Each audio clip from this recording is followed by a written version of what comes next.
This is Bridget Rowe with Divine Essentials.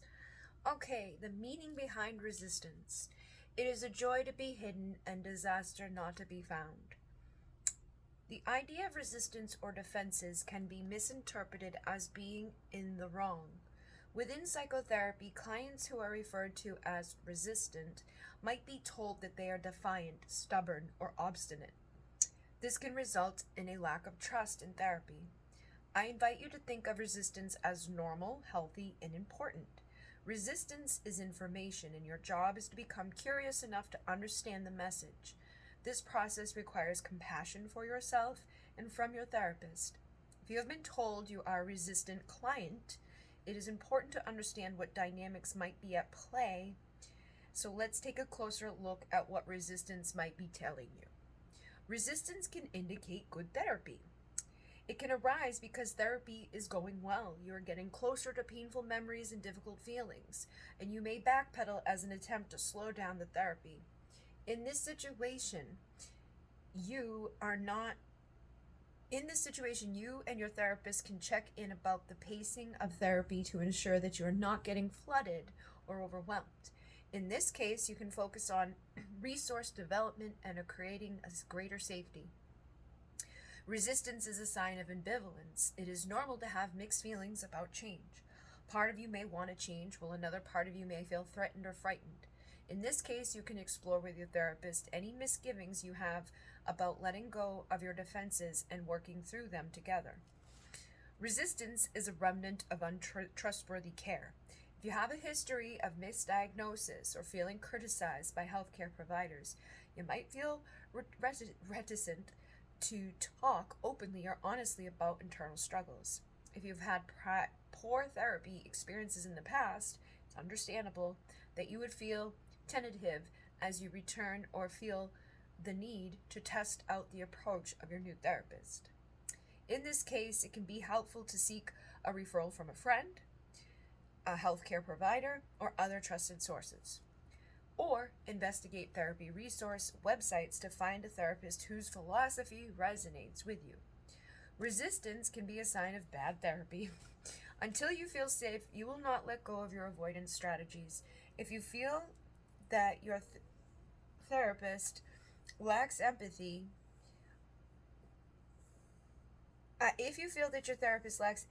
if you feel blamed, or if you are locked in a power struggle, it's impossible to feel safe. In this case, your resistance may actually be a sign that you need a therapist who takes a different approach. Complex PTSD is relationally based trauma. Therefore, it is integral to treatment that you work with a therapist you can trust, okay? So you need to find somebody that you can feel safe with.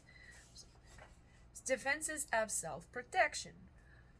Renee recognized that she was pushing her husband and children away so that she didn't have to feel her own pain.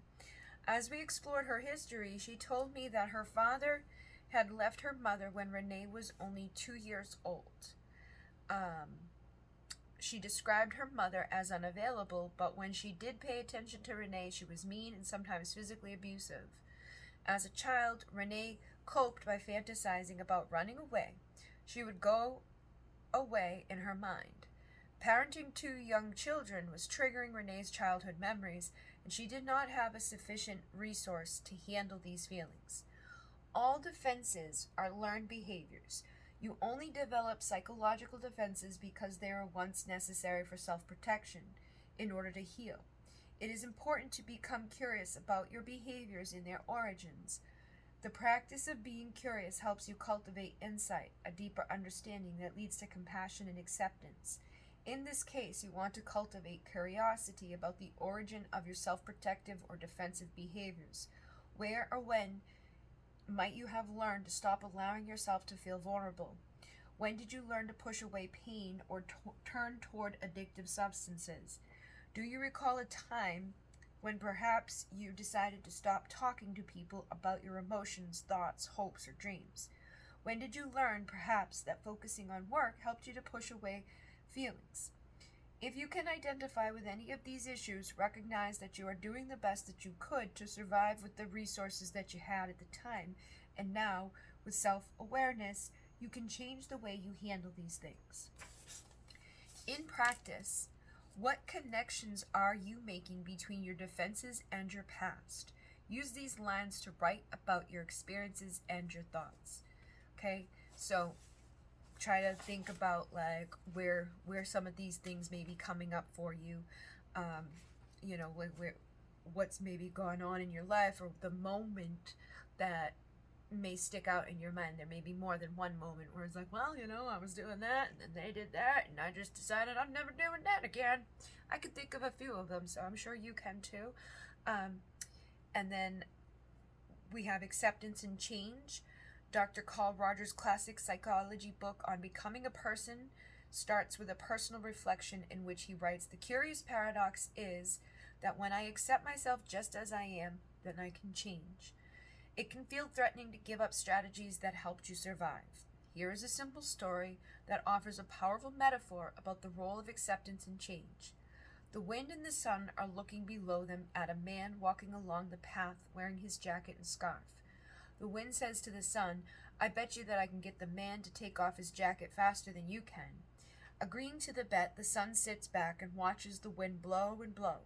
The wind blows harder and harder, but in response, the man only buttons up his jacket and wraps his scarf tightly around him. The wind is unsuccessful. Now it is the sun's turn. The sun shines brightly, and within minutes the man loosens his scarf, unbuttons his coat, and soon removes them both. Notice how the sun represents warmth and acceptance, while the wind exemplifies a more aggressive approach to self-change, which often backfires, leading us to cling more strongly to our defenses. In what ways are you holding tight to your protective defenses? In what way could kindness, warmth, or self-acceptance allow you to let go of your defenses and open you up to changing patterns that no longer serve you?" All right, so we'll talk about radical self-acceptance tomorrow. Thank you guys very much for liking, sharing, commenting, subscribing, all of those things. In Monet, namaste.